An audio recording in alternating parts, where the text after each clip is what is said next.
qué tipo de fallos ves entrevistando en Product Managers y cosas que te chocan o Red flags. que no te interesas, ¿no? Sí, a mí muchas veces, y ya no solo en entrevistas, sino a nivel general, nosotros como compañía somos poco dogmáticos en general, ¿no? O sea, sí tenemos convicciones fuertes, ¿no? Sobre todo a nivel de visión, pero muchas veces no hay una única manera de resolver un problema y el problema es cómo se resuelve, también depende mucho del contexto. Entonces, para mí uno de los determinantes es alguien que no solo como product manager, sino también desarrolladores, diseñadores, lo que sea, es que sean poco dogmáticos, ¿no? Que vengan con muchas ideas, pero que no vengan con el hecho de intentar no cambiar, sino de intentar imponer nada, porque al final también nos pasa con perfiles más senior, ¿no? Que llevan años trabajando, y es que intentan poner sistemas que tal vez podrían funcionar en otro producto, que nuestro producto es diferente y todos los productos tienen necesidades diferentes, ¿no? Entonces, en una plataforma en la cual dependemos de un contenido y que somos una formación, más que una plataforma o un SaaS, hay muchas cosas que no aplican, ¿no? Entonces, una de las cosas que más a mí personalmente me echan para atrás es que empiecen hablando o proponiendo de más antes de hacer las preguntas que necesitan para conocer ese producto.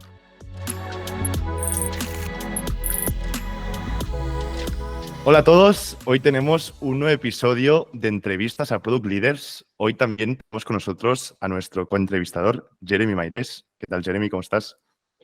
Hola, Dani, muy bien, gracias. Y nuestro invitado especial, que es Miquel Palet, que es cofundador y actual CPO de Ucademy.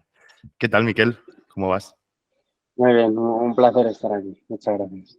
Igualmente, el placer es nuestro. Bueno, para empezar un poquito con la entrevista, primero de todo, antes de entrar en Ucademy y todo lo que estás haciendo, ¿quién es Miquel Palet? ¿Cuál es tu trayectoria? ¿De dónde vienes? Bueno, para hacerlo corto, vengo de Barcelona. Sí. Este es mi segundo proyecto. Antes estaba en uno muy parecido que vendimos. Estaba estudiando ingeniería de datos ahí en Barcelona y bueno, cuando empezamos con este segundo proyecto lo dejé y me vine a vivir a Madrid. Y bueno, empezamos el proyecto Ucademy, lo empezamos hace ya año y medio, en noviembre de 2021. Llevamos un añito y 6-7 meses. Y bueno, desde entonces estoy aquí en Madrid montando el proyecto y dedicándome a esto, básicamente. Y Miquel, una duda. He visto que siempre has sido como founder, ¿no? Como entrepreneur. Sí, yo empecé bastante pronto, empecé desde los 16 con los proyectos. Bueno, los primeros ni aparecen porque fueron una desgracia todos bueno, cuando montaron la cadena selectiva que empezó a funcionar. Pero sí, desde los 16 me metí en todos los fregados que podían, que era pues todo lo que sonaba bien en ese momento, como el e-commerce, dropshipping, el trading, en todos, agencia de marketing, hasta, bueno, que poco a poco fuimos encontrando un nicho, nos hicimos un hueco y bueno, empezaron a ir las cosas bien. Entonces, de momentos siempre me he movido en torno a esos proyectos y motivado por lo que se podía construir y crecer en esa parte. Cuando empiezas tanto como founder, ¿dónde ves la inspiración, sabes, para aprender what good looks like, ¿no? Cómo se hacen las cosas, especialmente montando como startups de tecnología, hay mucha teoría, etcétera, etcétera. ¿Por dónde has ido ver para aprender todo eso?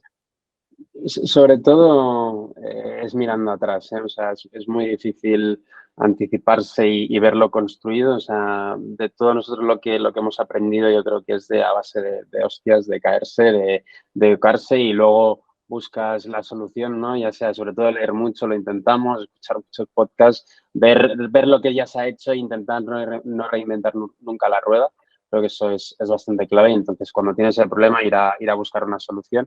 Pero siempre normalmente cuando ya tienes el problema ya es demasiado tarde, entonces es el aprendizaje que te llevas y es para la siguiente. Entonces siempre ha sido un poco a base de hostias y ahora sí que bueno, cuando ya que tenemos un tamaño es contratar gente también que ya lo haya hecho y que venga con la experiencia. Pero eso es una segunda fase ya cuando tienes la validación del mercado, ¿no? Y te lo puedes permitir de alguna manera. Qué guay. Yendo más al proyecto donde estás ahora, en Ucademy, ¿no? Ucademy, ¿qué es Ucademy? Hemos visto que hacéis todos los cursos y exámenes posibles por hacer. O sea, sois una academia online que hacéis todos los posibles, es decir, selectividad, FP, MIR, oposiciones, o sea, todo el posible examen que hay en España. En este caso, ahora hablaremos de mercados. Pero bueno, ¿qué es Ucademy? ¿Qué hacéis ahí? Nosotros somos una academia online de preparación de exámenes competitivos. Ahora mismo estamos centrados sobre todo en exámenes estatales, como los que decía, selectividad, oposiciones aquí en España. Y bueno, básicamente lo que aportamos diferente a una academia ya sea tradicional o academias incluso online también, es que nuestra preparación es completamente asíncrona, o sea, no hay horarios como tal. Tú entras en la plataforma, tienes todo el contenido disponible en vídeo, en apuntes, escritos, ¿no? Lo puedes imprimir, está todo disponible desde el minuto 1, entonces cada estudiante de alguna manera sigue su ritmo.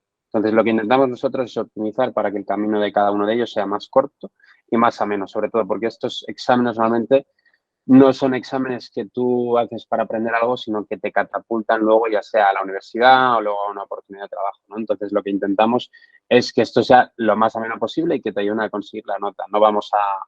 Nuestro foco no es que el alumno aprenda en ese momento. O sea, veíamos sobre todo en este nicho que en la educación en general sí se está avanzando mucho en tecnología y pues metodologías de este estilo, ¿no? De preparación asíncrona, de formación, pero en mercados más tradicionales, un poco más casposos, como son las oposiciones, que son muy grandes aquí en España, no se está aplicando eso. Entonces, sí, con el COVID se había intentado de alguna manera hacer más tecnológico, pero bueno, sigue siendo la misma metodología tradicional, pero aportada al online. Y pues lo mismo que hacemos presencialmente, hacerlo en directo pues a través de una cámara, ¿no? Entonces nosotros sobre todo es un negocio mucho de contenido porque, como decías, hay muchas formaciones y sin ese conocimiento la formación no vale para nada. Luego tecnología para intentar apoyarnos en que el alumno sabe cómo aprender de la mejor manera e intentar dárselo. Esta parte de contenido que comentabas, ¿cómo se, o sea, para empezar, ¿no? Un negocio de contenido es un poco difícil, ¿no? No estamos hablando de un negocio fácil. ¿Cómo es? Es decir, ¿el contenido lo hacen propiamente los profesores? ¿Vosotros también tenéis gente que hace contenido? Esta creación de contenido y la estrategia de ahí, ¿no? ¿Cómo escala esto? Nosotros tenemos unos profesores que son externos, o sea, todos los profesores de todas las formaciones son freelance. Luego lo que tenemos es un equipo interno de generación de contenido que básicamente gestiona estos profesores externos, ¿no? Entonces, este equipo interno básicamente, pues hay varias partes, ¿no? Pero hay una parte que es la planificación y el seguimiento de esos profesores y otra que es la revisión y control de calidad del contenido. Entonces, realmente, como lo tratamos, hay una parte que es de proceso de optimización, ¿no? Casi como un proceso industrial de te encargo una tarea, me la tienes que entregar en un tiempo límite, luego valido que eso está bien, que vale. Y luego, sobre todo, hay mucho feedback directamente desde la plataforma con el alumno, que puedan valorarlo, puedan decir si está bien, si está mal, que los profesores sepamos cuáles son buenos, cuáles no son buenos y poder iterar constantemente. Entonces, es un negocio que, como decías tú, un negocio de contenido es poco escalable de alguna manera porque siempre dependes de personas, ¿no? Que generen ese contenido y ese conocimiento. Por suerte, nosotros también, en el mercado en el que estamos, ese contenido muchas veces ya está disponible de alguna manera, entonces necesitamos, o sea, por ejemplo, una selectividad, las matemáticas, tienes que explicar un currículum que define el estado, ¿no? Tampoco hay mucho por donde salirse, entonces no hay que escribir ningún libro y no hay que inventarse nada de alguna manera. Tenemos que buscar profesores que expliquen bien, que son buenos docentes, pero no hay una dificultad muy grande de encontrar buenos profesores. Y luego, cada vez más nos intentamos apoyar, obviamente, en tecnología para depender menos de personas, pues en la primera parte de generar un guión, pues apoyarnos en la inteligencia artificial, sobre todo lo hacemos mucho también para generar preguntas tipo test del contenido que ya tenemos. En nuestra plataforma es importante el tipo de test porque es como validamos cómo están aprendiendo los alumnos, entonces gran parte de nuestro valor diferencial está en la cantidad de preguntas tipo test que tenemos en la base de datos y esa base de datos la ampliamos a partir del contenido que tenemos con inteligencia artificial. Entonces, lo que intentamos cada vez es depender menos de esos profesores, pero también lo que nos hace poco escalables, que es el contenido, también es un valor diferencial para nosotros y ahora mismo lo que hacemos en la plataforma es indexar todo ese contenido en Google para que nos ayude a posicionar la plataforma y captar a través de eso. ¿Quién es el usuario tipo? Imagino que hay diferentes tipos de segmentos, ¿no? En base a los exámenes que... Sí, podríamos, y nosotros tenemos, así en resumen, son 3 tipos de usuarios diferentes, ¿no? El primero es el de acceso a universidad, es un chaval joven, 17 años, tiene una vocación de estudiar algo o simplemente quiere pasar el examen para luego ir a la universidad. Y es una persona pues, muy tecnológica, ¿no? Que está acostumbrada a trabajar estudiar online, con ordenador, etcétera, y pues se adapta muy fácilmente a la plataforma y también a las metodologías de estudio online. Luego tenemos el de oposiciones, que sobre todo oposiciones más administrativas, que son más cortas, relativamente más sencillas, que son personas que no están tan adaptadas a la tecnología, que buscan un cambio por necesidad, buscan una estabilidad, sobre todo laboral, y suelen ser personas ya con hijos entre los 30 y los 40 años. Allí cuesta más, es un onboarding un poco más extenso que tenemos para adaptar la persona o sea, que la persona se pueda adaptar a la tecnología y realmente lo conozca. Pero claro, ese es el usuario que genera un poco más de fricción con esa plataforma. También lo que hacemos con ese tipo de usuarios es que hay un seguimiento que es completamente offline a través de teléfono y que siempre tienen a mano para que no sea un problema para ellos conseguir esa ayuda. Y luego hay un tercer tipo de usuario, que es un usuario que está en una franja de edad media, ¿no? Entre los 25 y 26, que han terminado ya la universidad y también opositan sobre todo por vocación, no tanto por necesidad, ¿no? Un opositor a educación, por ejemplo, que termina la carrera y sabe que tiene que opositar para conseguir una plaza, o un médico, por ejemplo, que tiene que hacer el MIR para conseguir una plaza en un hospital público. Entonces, estos estudiantes tienen ya la concepción de lo que es una oposición, lo conocen, saben lo que quieren porque llevan viendo academias durante los últimos 5 años, tienen mucha vocación, estudian una barbaridad de horas al día y también están muy adaptados a las tecnologías. Entonces, son usuarios muy exigentes con el producto porque necesitan mucho contenido, de mucha calidad, una plataforma que sea muy estable, que no se caiga. Entonces, intentamos, de alguna manera, hay 3 frentes diferentes a los que atacamos cada vez y el usuario más cómodo de alguna manera sería siempre el que tiene más vocación porque usa más la plataforma. Pero en resumen serían esos 3. Sí. ¿Y el negocio cómo funciona? O sea, al final, entiendo que pagan por un curso, por... Exacto. Eso es una de las claves Miquel se ríe, ¿eh? Miquel se ríe aquí. que nos permitió escalar bastante rápido. Nosotros es un pago único para el examen, para la preparación. Entonces, suelen ser tickets altos. Nuestro ticket medio, que eran las preguntas, es 1.400 euros, más o menos. Entonces, ellos pagan, tienen durante un año para hacer la formación. Si pues durante ese año no ha salido una convocatoria de su examen, pues se lo ampliamos sin ningún tipo de coste adicional.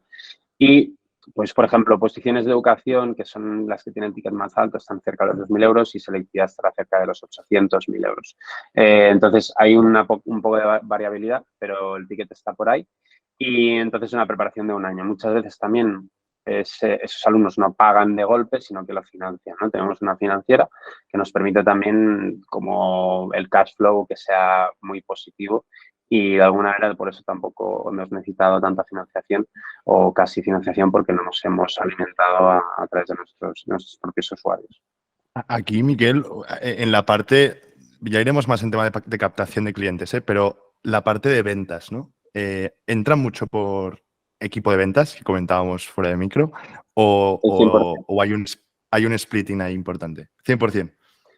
100% a través de equipo de ventas, o sea, cómo funciona, simplemente ¿Ah, sí? dejan a través de web, en nuestro formulario lo rellenan, eso llega al equipo comercial, el equipo comercial contacta con ellos y eso pues en un plazo, normalmente nuestro proceso de ventas es de 48 a 72 horas, se matriculan los alumnos. Normalmente hay unos 2, 3 puntos de contacto con el comercial, no son procesos de venta muy largos, pero ahora mismo. Y sí que es algo que queremos cambiar para depender menos de ello, porque estamos desarrollando, bueno, ya tenemos una prueba gratuita de producto y estamos desarrollando la pasarela de pagos, pero desde el primer minuto empezamos con una venta a través de comercial, que es lo que llamamos una venta consultiva, ¿no? Muchos de estos alumnos al final tienen, no muchas veces, claro, que quieren opositar, que quieren hacer el examen, pero que tienen la necesidad. Entonces, en esa venta consultiva, más que, aparte obviamente de venderles, también es ofrecerles y explicarles cuál es la oportunidad con ese examen, o incluso muchas veces guiarles sobre cuál es el examen que tienen que hacer, porque posiciones hay a patadas, Ostras, ¿no? esto Entonces, es escoger cuál es la correcta. interesante. O sea, es interesante que aparte les hacéis consultoría, que no te viene el usuario sabiendo exactamente qué examen quiere. O sea, tú también Exacto. le guías un poco. Entonces, por eso tenía mucho sentido desde el principio esa venta consultiva a través de comercial para establecer confianza. Sí, obviamente hay usuarios que pueden comprar de manera directa y por eso queremos llegar a ellos ahora con ese desarrollo, pero nos funciona muy bien. Sí, es muy interesante la parte de asesoramiento, de orientación, ves que en partnership con universidades, todo eso, que es algo que Sí. podría quedar súper bien, interesante. Vamos un poco más a producto puro y duro, que nos mola. Llegas primer día en Udemy. ¿Cómo creas este tipo de producto? ¿Cómo organizas el equipo? Hay La- mucha necesidad de diseño, mucha necesidad de product managers en sí. O sea, ¿cómo es el equipo de producto de Udemy?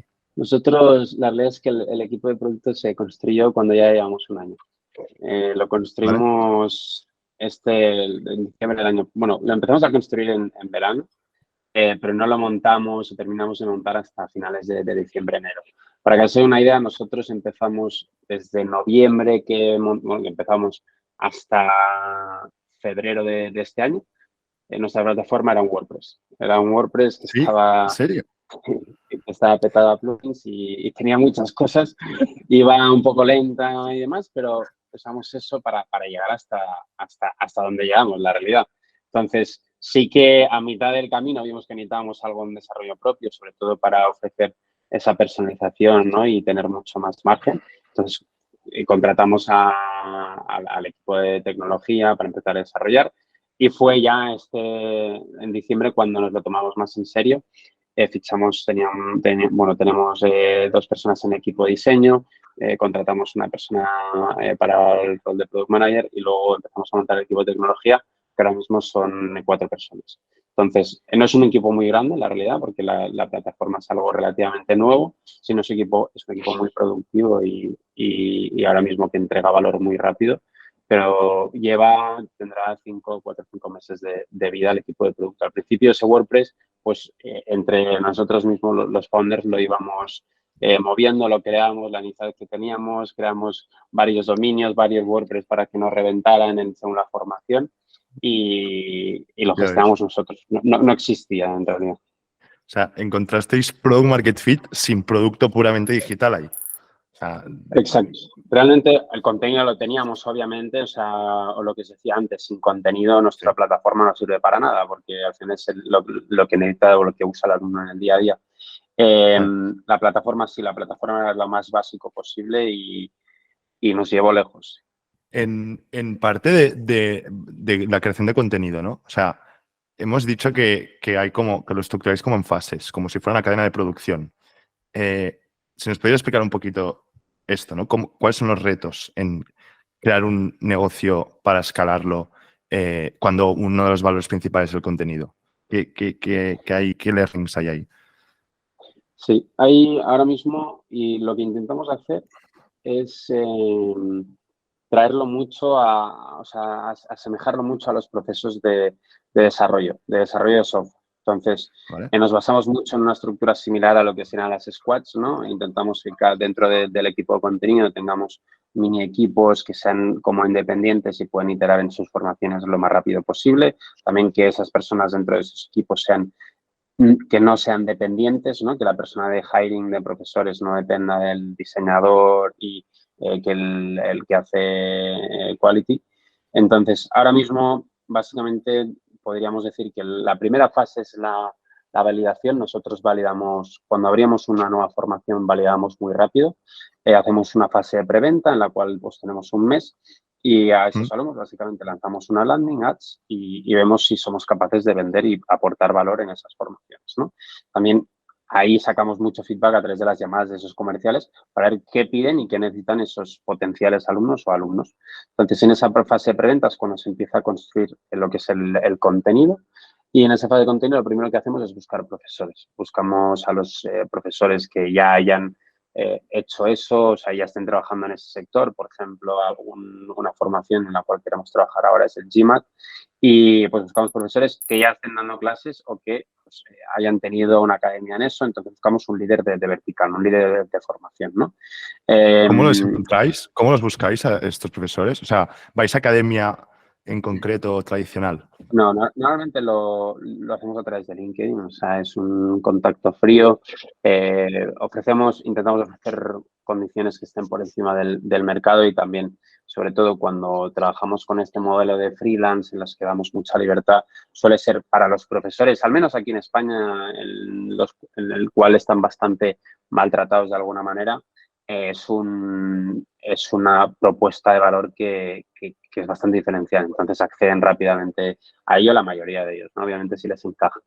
Entonces, en esa primera fase básicamente buscamos profesores, luego montamos lo que es el syllabus, ¿no? Lo que contendrá el curso, y a partir de ahí lo primero para nosotros es generar el contenido escrito, ¿no? Lo redactado, y luego a partir de ahí se generan los vídeos. Siempre cuando lanzamos en ese mes, normalmente el contenido no está al 100%, pero tenemos un 50% y calculamos el ritmo al que tenemos que generar para poder cumplir con el semana a semana y el ritmo de estudio de los alumnos, ¿no? Entonces, en un mes nosotros somos capaces de validar y de abrir nuevas formaciones normalmente con este tipo de procesos. Luego, obviamente, hay una segunda fase en la cual el contenido está generado y es una iteración sobre el contenido que ya tenemos, pero muchas veces esta fase, obviamente no esperamos a terminar de generar el contenido entero de una formación, sino que lo hacemos semana a semana con el contenido que hayamos generado. Si hay 20 temas con el primer tema, pues con el feedback del primer tema intentamos iterar con los siguientes, ¿no? Entonces, sí, básicamente son 3 fases. Una es el conocimiento específico que intentamos comprar de alguna manera con esos profesores. La otra es el hiring, que sí que tenemos personas internas en el contenido que se encargan de buscar esos profesores que son realmente buenos. Y luego es el quality, que eso sí que tenemos interno, que es alguien que revisa que ese contenido funcione y cumpla con las expectativas, sobre todo. Una duda sobre o sea, el modelo de negocio de contenido, porque realmente lo es, y pienso que hay bastante como charlas sobre cómo de escalables son modelos de negocio de contenido, cómo aprovechar la tecnología, realmente son negocios de tecnología o puramente de creación de contenido. Tú has comentado que al principio tenías el WordPress y a este momento pues es mucho más de contenido que de tecnología, entiendo, pero que también, imagino, más por ahora habéis usado inteligencia artificial, etcétera, para implementar el desarrollo del producto. ¿Cuál es tu opinión? Y sobre, al final, ¿sabes? Contenido y tecnología, ¿qué tipo de compañía es realmente? O sea, la primera respuesta es que es una empresa de contenido, ¿no? Y lo que haces, como dices tú, lo que intentas es que lo sea menos, pero siempre lo será. Entonces, intentas que cada vez menos depender de ello, pero quieras o no, al final, cuando lo reduces a lo absurdo, ¿no? Si no existe el contenido, la plataforma pues no sirve de nada, y si no existe la plataforma, pues no ha existido durante mucho tiempo, entonces el contenido no lo necesitamos sí o sí. Entonces, realmente es un negocio de contenido, y lo que intentamos hacer es esa parte escalabilidad, compensarla con tecnología, en lo que nosotros también creemos que somos buenos. Y también, obviamente, en el contenido, pues al final es invertir mucho. Contenido es caro, y es hacerlo no solo más escalable, sino más barato y más rápido. Genial. ¿Y cómo convive la visión de la compañía y la visión del producto ahí? ¿Son muy similares? ¿Son diferentes? ¿Sabes como el valor al final de dónde va la compañía y que la tecnología puede traer? Sí. Creo que de manera natural tienden a separarse, ¿no? La tecnología tiende a vivir por sí sola, tiene una ambición de que todo parece que con tecnología se puede hacer. Entonces, de manera natural, la tecnología siempre se separa la visión, pero bueno, intentamos traerla a la realidad y alinearla con lo que realmente necesita la compañía, como decías tú, ¿no? Entonces, realmente nuestra visión en ese sentido tiene una parte de tecnología muy grande, pero no solo es tecnológica, porque si no, no estaríamos tampoco recalcando nuestro valor diferencial o el valor principal que debemos aportar a alumnos, que es la formación, ¿no? Entonces, es una parte realmente muy importante y que nosotros al principio en realidad desestimamos de alguna manera, porque pensamos que podíamos ser mucho más tecnológicos y que había muchos procesos que nos podíamos saltar de alguna manera y que no eran tan importantes, como les comentaba antes, un seguimiento, una tutorización mensual a través de llamada, parece muy poco escalable y parece que va en contra de la intuición para un negocio de tecnología, ¿no? Pero el valor diferencial que aporta al alumno y esa necesidad simplemente no la puedes saltar y el hecho de tener un producto muchísimo más tecnológico tal vez nos haría que realmente no estuviera casando con lo que necesita nuestro usuario. Es un punto muy interesante, ¿eh? O sea, el hecho de resolver un problema, ¿no? O sea, tú resuelves un problema y no hace falta mucho rocket science aquí. O sea, puedes crear contenido bien hecho y estar resolviendo el problema, ¿no? Entonces, al final hay que centrarse en resolver problemas. Es súper interesante. ¿Qué opinas del ChatGPT, Miguel? Aquí. ¿Juega un papel importante? ¿Ves un futuro donde el sector EdTech puede tener ChatGPT muy en la mira o no? Sí, a ver, nosotros, o sea, hay una parte en la cual nosotros también nos apoyamos mucho en él, ¿no? Sobre todo, para nosotros tiene mucho sentido usarlo como herramienta dentro de la plataforma. Lo usamos, por ejemplo, en el caso de resolver dudas, cuando el alumno pregunta a un profesor a través de la plataforma, la primera respuesta siempre ¿Ah, sí? no es del ChatGPT directamente, ¿no? Pero es de la inteligencia artificial. Entonces, respondemos inmediatamente.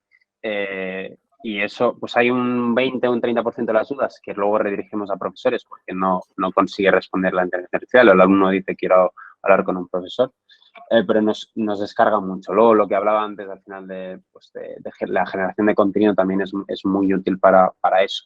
Dentro de unos años, depende obviamente de cómo evoluciona la tecnología. Ahora mismo creo que es como un copilot, ¿no? El hecho de que te permite hacer cosas mucho más rápido y para los estudiantes es la hostia. O sea, probablemente si lo sabes usar, pues muchas academias no las necesitarás, ¿no? Al tipo de usuario que vamos nosotros, que es una preparación integral y no solo somos un proveedor de contenido o de respuestas de profesores, es difícil una sustitución completa, ¿no? Pero obviamente hay un segmento al que sí ataca, al que son alumnos que probablemente pues nunca lleguen a una academia y que pueden permitirse esa respuesta bastante rápida. Pero bueno, a mí la realidad es que me parece que sí va a cambiar muchas cosas y que abre muchos frentes para explorar, que es una oportunidad muy grande.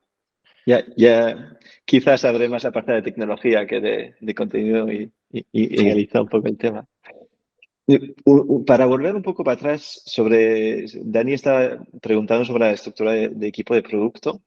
Tengo una pregunta ahí sobre, al final, a nivel de negocio y al nivel de producto, en vuestra compañía de contenido, ¿cuáles son los KPIs que estáis empujando? Me imagino que hay algo de engagement, de retention, pero me interesa ver eso. He visto hace bastante tiempo ya un vídeo del VP of Product de Amplitude que habla justo que hay como diferentes North Stars, diferentes KPIs por tipos de negocios y que justo los negocios de creación de contenido tienen como KPIs muy específicos basado mucho más sobre el tiempo que la gente pasa en sus herramientas, etcétera, etcétera. Y personalmente nunca he tenido la experiencia de trabajar sobre un tipo de producto así que me interesa. Sí, justamente es uno de los KPIs más importantes para nosotros, es el wow, o sea, la actividad de los alumnos en la plataforma, cuántos están activos, semana a semana, sobre todo esa es la frecuencia que nos interesa, no tanto día a día, mes a mes. O sea, lo interesante es no solo que se conecten mucho, sino que se conecten muy seguido, ¿no? Porque al final es cómo se generan esas conexiones de cuando estás estudiando. Algo que medimos mucho también es el tiempo medio por sesión, o sea, cuando un alumno se conecta, cuánto rato está estudiando. Es algo que intentamos gamificar la plataforma para que aumente drásticamente, porque al final, cuando un alumno se conecta, es mucho más fácil que se pase un minuto más que vuelva y vuelva a estudiar otra vez, ¿no? Cuando estás estudiando, el hábito es más fácil mantenerlo. Y luego algo que también intentamos fomentar mucho son los streaks de conexión. Cuántos alumnos mantienen streaks largos de más de 7 días. que al final, incluso simplemente por la motivación de conectarte y estar pues 15, 10 minutos, eso fomenta mucho y crea lo que decía antes, el hábito en los alumnos de meterse en la plataforma y conectarse. Entonces, son métricas que van muy relacionadas con el tiempo de conexión del usuario en la plataforma y que, bueno, cada uno de ellos van un poco a resolver un pain diferente. Genial. ¿Y los equipos de producto están persiguiendo estas métricas? Sí. Por ejemplo, el equipo de tecnología son los KPIs más importantes para ellos, son los que al final definen nuestros OKRs trimestrales. El equipo dentro de contenido obviamente tiene otras métricas que van mucho sobre todo en tiempo de respuesta de profesores, en la valoración del contenido que generamos y también muchas veces en la calidad de nuestras respuestas a los alumnos. Entonces, parecen dos equipos muy similares y, como decía antes, intentamos acercar los roles a lo que sería un equipo de tecnología. Los KPIs no tienen nada que ver y dentro de esos roles los perfiles tampoco tienen nada que ver, ¿no? Un diseñador dentro del producto tiene que ver con un diseñador dentro de contenido que maqueta o edita vídeos. Me imagino, y perdonad por interrumpir aquí, me imagino yo como estudiante que me conectaría siempre cuando quedan 2 semanas para el examen, ¿sabes? O sea, que ellos tener un pico de uso de plataforma. Sí, ahí viene el terror. También muchas veces nuestros usuarios sí que es verdad que cuando tú tienes un compromiso al final con un ticket tan alto, cuando haces una compra, que al final estás invirtiendo, pues son 1.000, 1.500 euros en una formación, suelen tener un compromiso bastante alto, ¿no? O sea, no, en nuestro segmento de usuarios, al final alguien que necesita y que va a invertir esa cantidad, suele saber por qué la necesita y suele también anticiparse bastante. Entonces, la verdad es que nosotros cuando se acerca el examen, 1 o 2, incluso 3 meses cuando empieza a bajar el número de estudiantes nuevos que matriculamos, porque obviamente la preparación cada vez es más complicada en ese tiempo. Yendo más a la parte de captación de clientes. Comentabas de que un user flow muy típico de un usuario, ¿no? Os buscaba, en este caso entiendo por Google, entonces entraba en un formulario según la landing del examen que quisiera aplicar y había un equipo de ventas que le ofrecía el producto, incluso hacía una consultoría, etcétera, etcétera, ¿no? Si vamos más a la parte del inicio, ¿cómo se capta el cliente? ¿Puramente es Google? Y después estuve mirando un poco y tenéis buen SEO en según qué productos, ¿no? Entonces, ¿cuál es el splitting también ese de SEO versus paid? Y si nos puedes dar algún dato o algunas cosas, también nos encantaría. Yendo aquí, ¿no? En captación de clientes. Sí, en nosotros la realidad es que dependemos muchísimo del paid, del performance, o sea, de Google ahora mismo. Al final empezamos nosotros a una velocidad de alguna manera también y con un equipo tan reducido que no nos podíamos permitir de alguna manera invertir tanto en esa parte de SEO, no teníamos el tiempo ni los recursos. Entonces empezamos a tirar mucho de performance. Nuestro equipo de marketing está bastante orientado a eso. Luego sí que es verdad que sobre todo a finales del año anterior ya empezamos a invertir en la parte de SEO y sobre todo también en ciertas formaciones tiene mucho sentido las redes sociales. O sea, por ejemplo, en formaciones como educación, muchos de nuestros leads los generamos a través de redes sociales porque pues si hay profesores que son influencers incluso que tienen, o sea, están reconocidos dentro del sector, que tienen ya una audiencia de seguidores y los captamos, también nos sirven como para poder captar nuevos alumnos a través de ellos, porque ya tienen reconocimiento, ¿no? Y lanzan, pues hemos lanzado un curso con Udemy para preparar las oposiciones de tal, y eso nos ayuda mucho en esa parte más orgánica para no depender tanto del paid. Sobre todo en formaciones como pues, educación, MIR, que son las que los alumnos son muy exigentes y ya requieres de una reputación en el sector de la educación y tener unos docentes que sean buenos para poder entrar y para que la gente confíe en ti. Entonces,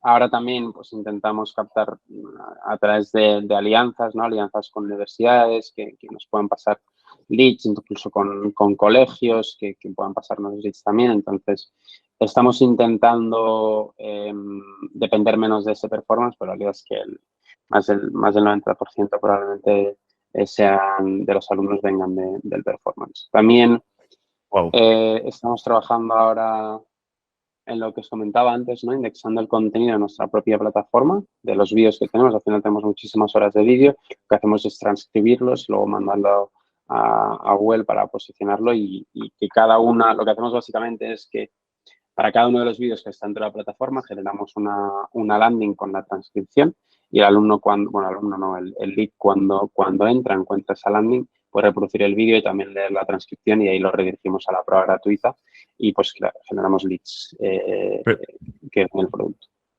Pero todo el vídeo, o sea, o parte entiendo free, ¿no? O sea, un modelo como que veo una parte de contenido y se quiere todo el curso y demás. Un modelo freemium. Sí, exacto. Bueno, realmente nuestros vídeos, para que os hagáis una idea, duran entre 10 y 15 minutos, como mucho.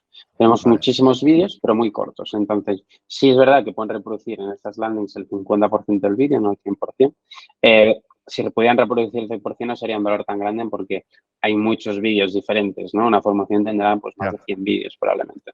Entonces, por eso captamos hay mucho contenido ahí de lo que podemos sacar. Y a nivel de captación, también me interesa, entiendo que es un negocio con bastante temporalidad, ¿no? Hacéis diferentes exámenes y diferentes certificación. ¿Cómo gestionáis esta temporalidad a través del año? Sí, hay muchísimo, o sea, como tenemos muchas formaciones, lo compensamos de alguna manera, ¿no? Pero por ejemplo, en selectividad, cuando ha pasado justo el examen, poco se vende. Entonces, lo que hacemos es, sobre todo, a nivel de empresa en general, nos movemos mucho por verticales, o sea, hay equipos dentro de cada, pues, de ventas, equipos dentro de marketing, que están orientados en cada una de las verticales, ya sea posiciones, ya sea selectividad, y es que todo el mundo sea muy consciente de esa temporalidad y que tengan, pues, cuál es el calendario de convocatorias. No, vale, ¿cuándo sale este examen?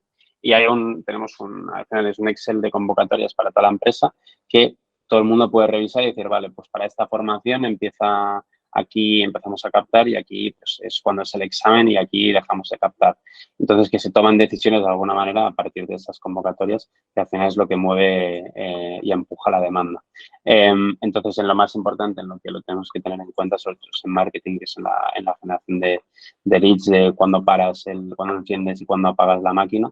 Y también muchas veces nos movemos no por sensaciones, pero por métricas, ¿no? Cuando en ventas intentamos tirar hasta pues que en un examen ya no vendemos nada y bajamos por debajo me invento, el 2% de conversión de leads, ahí empezamos a ver que tal vez ya no tiene sentido vender esa formación porque ya no hay necesidad, ¿no? Entonces, más que intentar predecir de alguna manera, muchas veces desde marketing la demanda que habrá, generamos todo y luego vemos lo que funciona y lo que no funciona. Pero es una realidad que es muy estacional.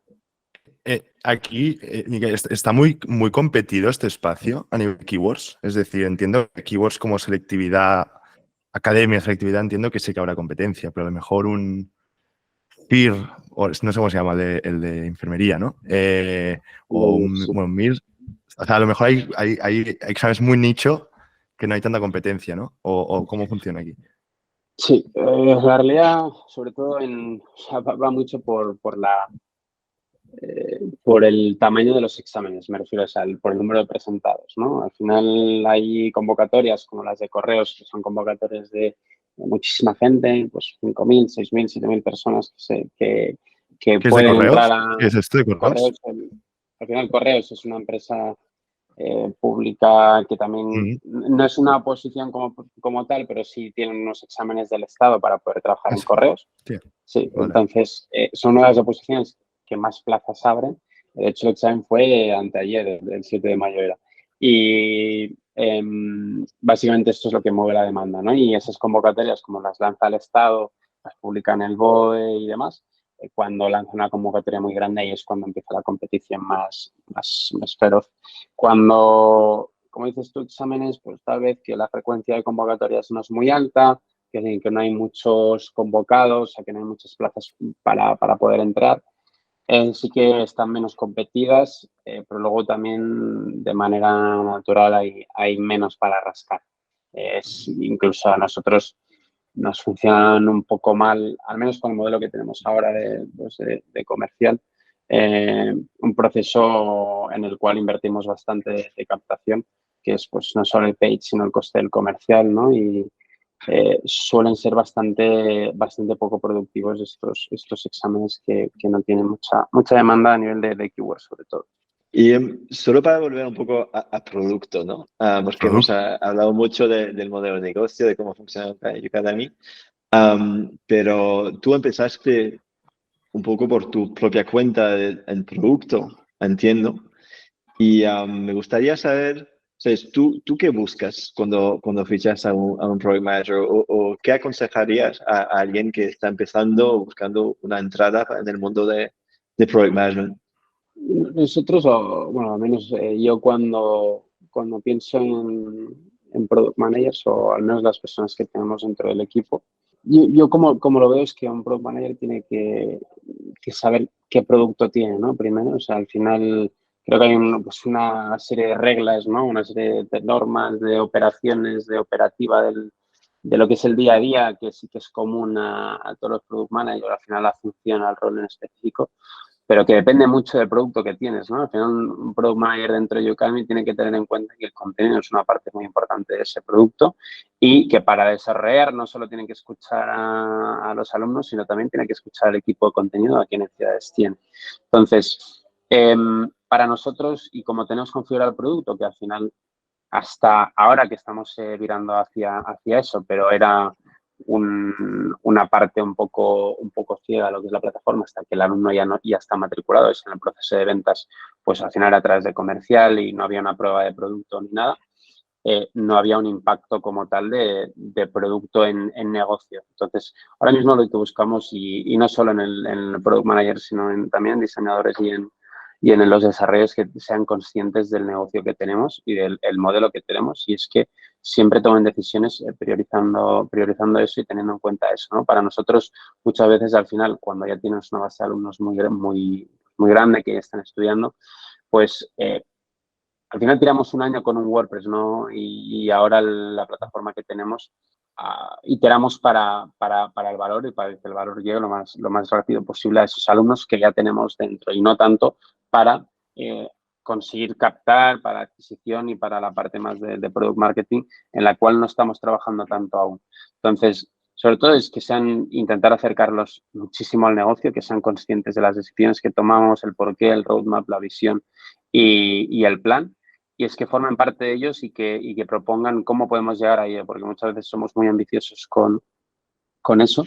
Y bueno, al final son las personas como que van a determinar también cuánto de tecnológicos somos. Como decíamos antes, dependemos mucho del contenido, no nos gustaría depender tanto, pero esa gente, si las haces partícipes de ese procedimiento de depender menos de ello, hacen maravillas, ¿no? Y muchas veces mejor que cualquiera de nosotros. Entonces, sobre todo yo me quedaría con el hecho de que estén cerca y pegados al negocio.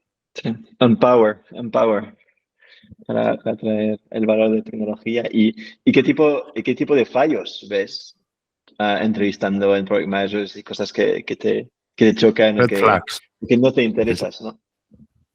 Sí, a mí muchas veces, y ya no solo en entrevistas, sino a nivel general, nosotros como compañía somos poco dogmáticos en general, ¿no? O sea, sí tenemos convicciones fuertes, ¿no? Sobre todo a nivel de visión, pero muchas veces no hay una única manera de resolver un problema, y el problema es cómo se resuelve, también depende mucho del contexto. Entonces, para mí uno de los determinantes es alguien que no solo como product manager, sino también desarrolladores, diseñadores, lo que sea, es que sean poco dogmáticos, ¿no? Que vengan con muchas ideas, pero que no vengan con el hecho de intentar no cambiar, sino de intentar imponer nada, porque al final también nos pasa con perfiles más senior, ¿no? Que llevan años trabajando, y es que intentan poner sistemas que que tal vez podrían funcionar en otro producto, que nuestro producto es diferente y todos los productos tienen necesidades diferentes, ¿no? Entonces, en una plataforma en la cual dependemos de un contenido y que somos una formación, más que una plataforma o un SaaS, hay muchas cosas que no aplican, ¿no? Entonces, una de las cosas que más a mí personalmente me echan para atrás es que empiecen hablando o proponiendo de más antes de hacer las preguntas que necesitan para conocer ese producto. Estoy muy de acuerdo con esta parte. El producto, más excelencia. menos frameworks súper bonitos y súper palabrotas y más producto puro, ¿no? Más resolver el problema. Sí, al final muchas veces nosotros lo que decimos aquí es el contexto cambia muy rápido y al final si no estás para verlo no puedes proponer soluciones, ¿no? Entonces pasa menos tiempo en la cueva y pasa más tiempo con los usuarios, con los equipos y realmente las soluciones cuando estás cerca de eso suelen ser sencillas porque ves dónde está el problema real. Suelen ser soluciones bastante rápidas y mucho más rápidas de lo que podías plantear si no lo estás. Entonces, el proceso es simple y la realidad es que aquí, al menos dentro de Udemy, una persona en la cual no entienda las cosas así, probablemente no pase la etapa de hiring, pero cuando esté dentro va a durar poco porque va a tener poco impacto en las soluciones que proponga. Pues estamos ya acabando. Solo dos preguntas para acabar. La primera sería, ¿cómo ves tú la cultura de producto, ¿no? Es decir, la famosa frase de la Product Driven Company. ¿Ves en este caso cómo la fomentas, ¿no? ¿Qué cosas se hacen para fomentar una cultura de producto así? Sí, muchas veces, y nosotros lo hemos vivido, eso es peligroso, ¿no? La afirmación del product-led, al menos para nosotros no ha sido la realidad. Al principio nosotros somos un modelo de ventas muy fuerte y que cada vez lo somos más, ¿no? Cada vez empujamos más ese producto, sobre todo por necesidad para compensar, ¿no? Nos hemos dado cuenta de que no sirve nada tener un equipo de ventas muy bueno y que producto no empuje y un producto muy bueno si ventas tampoco empuja, ¿no? Entonces, es encontrar también en cada momento en el que estamos de crecimiento cuál es el balance y si bien ahora los últimos 3 meses han sido mucho más de crecer en producto y de empujar, probablemente los próximos, ahora que queremos abrir internacional, sean de empujar desde ventas y no tanto desde producto, sobre todo por velocidad y también por optimizar, ¿no? En nuestro proceso de ventas, como decía, captamos muy rápido cuál es la necesidad y a partir de ahí construimos. Entonces, en nuestra cultura, básicamente dentro del producto es puro negocio. O sea, de hecho, tenemos construidos unos pilares, ¿no? en los cuales nos basamos para construir y muchos de ellos hablan de velocidad, ¿no? Hablan de cagarla rápido, hablan de copiar mucho, de hablar con mucha gente y buscar el contexto de cada momento, de construir muy rápido y también de conseguir el feedback y de no construir castillos de arena. Entonces, como tenemos una necesidad constante de que realmente construimos con los usuarios ya dentro de la casa, ¿no? No estamos construyendo dentro de la cueva y luego lanzaremos a ver qué pasa, sino cada lanzamiento a producción nos demuestra si eso tiene sentido o no tiene sentido. Intentamos que cada vez más, tanto ventas como productos estén lo más cerca posible y que el contexto que tiene uno se lo comparta a otro. Entonces, es gente que tiene que tener la mente muy abierta y no tener miedo a desarrollar cosas que en un futuro no tengan sentido, pero que lo que vale es lo que necesitamos ahora y no lo que puede convertirse eso dentro de 5 años. Es una cultura muy chula, porque es como el hecho de get the shit done, ¿no? En rollo, empezasteis con un WordPress, estuvisteis no sé cuánto tiempo con un WordPress y había revenue, había producto, se resolvía un problema, ¿no? Entonces, mola mucho esta cultura de generación de valor real, ¿no? O sea, está chula. Última pregunta, Miquel, ¿cómo te inspiras? Libros, podcasts, blogs. ¿Qué es lo que te gusta, tanto en negocio como producto? Entiendo que te miras los dos, pero ¿qué te mola? Yo sobre todo cambia un poco por etapas, ¿no? Pero yo he sido mucho de libros, no tanto de podcast. Sí escucho alguno, pero cada vez menos. Intento y cada vez me doy cuenta más de que todo está escrito de alguna manera y cuanto más atrás tiren el tiempo, mejor literatura, mejores soluciones van a encontrar, porque mucho de lo que escribimos a día de hoy son como conceptos que se escribieron hace tiempo ya y simplemente son modificaciones. Entonces intento ir a los básicos de todo, dentro de management, dentro de producto, dentro de lo que sea, intentar ir a lo primero que se escribió, libros de hace tiempo, ¿no? Intentar siempre estar a la última con todo, porque al final yo es de lo que me quedo cuando leo un libro son de los principios, me quedo de pocas cosas, normalmente, entonces me quedo normalmente de principios y de modelos mentales. Entonces, de lo más útil que ha sido son leer libros de hace tiempo y básicos en alguna manera y no sobrecomplicarlo. ¿Alguno que te haya flipado? ¿Algún libro en concreto que te haya flipado que digas, ahí cambió mi vida, vi las cosas diferentes?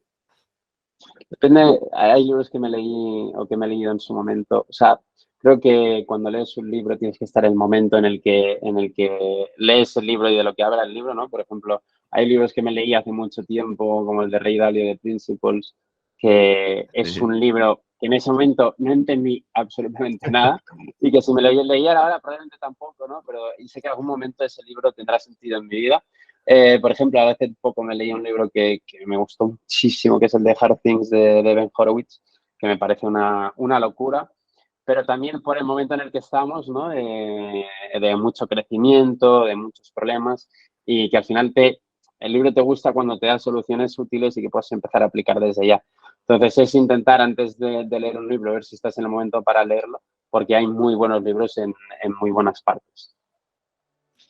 Ya ves. Qué interesante. The Hard Things About Hard Things. Muy buena recomendación. Es muy bueno, sí. Muchas gracias, Miquel.